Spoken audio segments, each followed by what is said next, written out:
दिन बदलते देर नहीं लगती है।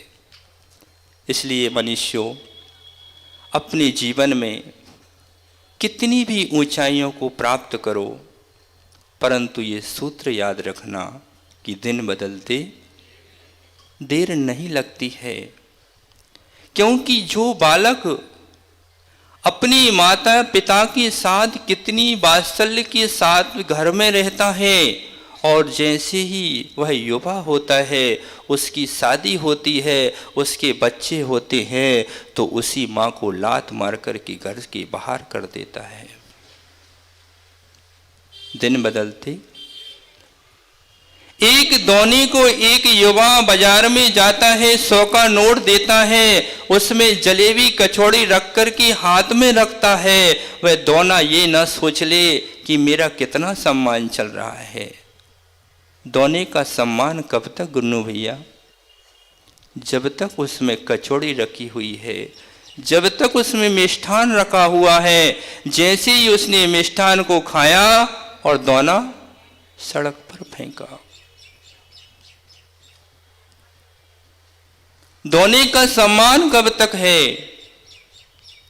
जब तक ऐसी ही इस मनुष्य की देह है, मनुष्य की पर्याय है, कि जब तक हमारे पुण्य का सितारा चमक रहा है, सब जय जयकार करते हैं, और जैसे ही पुण्य छीन हुआ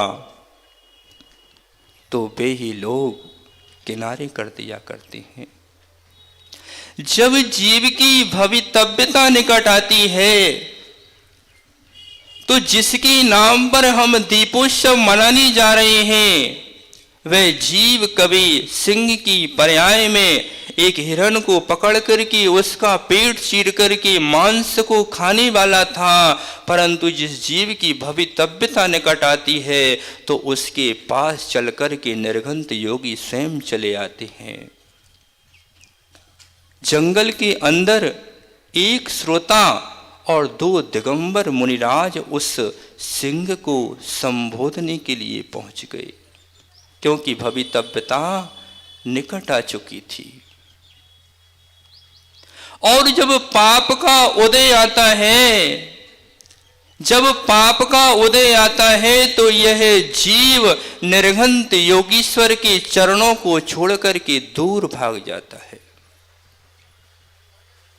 किसी से पूछने मत जाना और दुख भी मत करना कि हमारे पास आज तीर्थंकर नहीं है, रिद्धिधारी मुनीश्वर नहीं है। अपनी परीक्षा स्वयं कर लेना कि हम दिगंबरों के पास बैठने का हमारा मन होता है, भावना होती है कि नहीं होती है। हमारा मोक्ष मार्गियों के प्रति कितना प्रेम वात्सल्य उमड़ता है कि नहीं उमड़ता है। यदि मोक्ष मार्गियों के प्रति हमारा वात्सल्य नहीं उमड़ रहा है, तो समझ लेना कि हमारी भवितव्यता बहुत दूर है।